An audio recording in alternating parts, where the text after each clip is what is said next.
Hi, welcome to Ammosmith.com, and today I'm going to introduce you to what is called a Berdan Depriming tool. And that's what this guy is here. And the way it works is it works like a bottle opener. It has a spike on it, and it has a curved claw in here that grabs the rim of the case, whether it be rimmed, rimless, semi-rimmed, or rebated. Makes no difference. And what I'm going to do is I'm going to show you how it works, and I'm going to talk to you a little bit about Berdan primers themselves. Alright, let's discuss Berdan primers. Now, as we all know, the Berdan primer is a cup with the priming mixture in it, and the actual anvil is part of the case itself. Now, getting the primers out is usually pretty straightforward. You can either use a hydraulic method, which I find to be about 10% reliable for me, or you can use a tool like the one that you see behind these cases here. Now, the problem with Berdan primers is they come in all kinds of different sizes, and unlike standard primers where you get about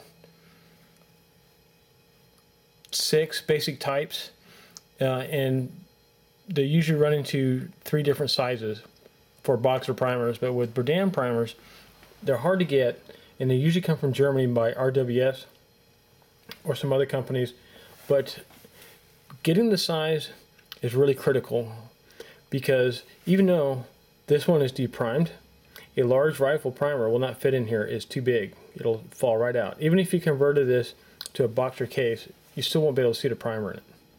So what I'm going to do is I'm going to decap some of these. I'm going to show you how it works, and then I want to talk to you also about some of the quirks in getting these things out of here. Okay, so this is how this thing works.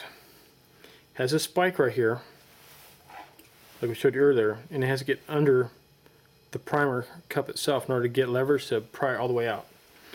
And this lip right here, which recesses into the extractor groove, whether it's rimmed case, doesn't make a difference. It has to get a grip. So what we want to do is take the case, get it to where that part that grabs the extractor groove, then bring the spike up to right about where the primer indentation is. Let me get to where I can actually see it and do this without hurting myself here. Like this. And then what you want to do is grab the case and just like opening a beer bottle, pry it in toward you. It'll take a good few times to get it. It'll start developing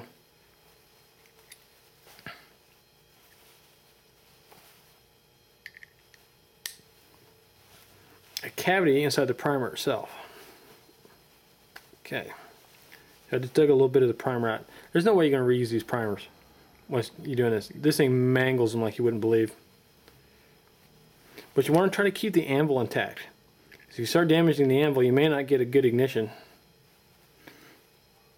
And it also acts as a dead stop to keep the primer from completely puncturing the case. Alright, let's see if I can... Now that I got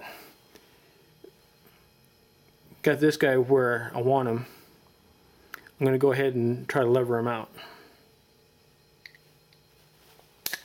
Nope, he's not ready yet. As you can see, this is a rather involved process here. But this is all you got to work with. There, I think I got it that time.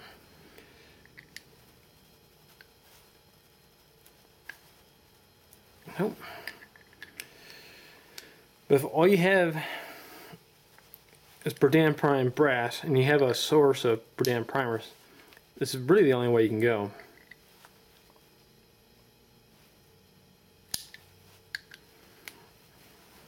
I'm doing this real time to show you what a real pain it is, and why I don't like dealing with Berdan primers. For the amount of effort put into this,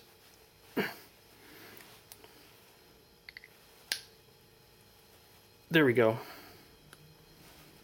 Now we got the primer almost all the way out. There's the primer. I'm going to put this to the side so you can see how messed up it is. I'm going to show you the case itself.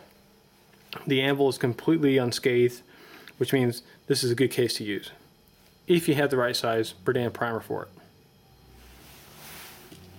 it. Okay, here are the 3 cases. This one here is one we extracted the primer from. This one is midway through the process, or just beginning the process. You can see how it starts to dig in there. And this one here is as fired as it came out of the weapon. So as you can see through the depriming process, it's not really time consuming. So when you do deprime your brass, or if you're really going to use the brass, what you might want to do is go ahead and deprime it first, then clean it, tumble it, whatever you got to do. Then go ahead and take your decapping pin out of your die, if your die does that, and then full length resize it. So let's go ahead and take a look at that primer that we yanked out of there. Alright, here's that primer. Notice how mangled that thing is. There is no way you're going to be able to recycle that primer. There's another method that you can use by filling the case with water. I have found that to be very unreliable and extremely messy, especially if it gets all over your reloading equipment. You got a lot of cleaning up to do. But that's how a Berdan decapper works. Okay, so that's the overview of the Berdan decapping tool. Now, I'm not sure what brand this particular one is. I think it might be RCBS, but I'm not sure. It is not marked. And this thing is older than I am. So, if you want to get a Berdan depriming tool, Midway has them, and I believe that Sinclair International also has them.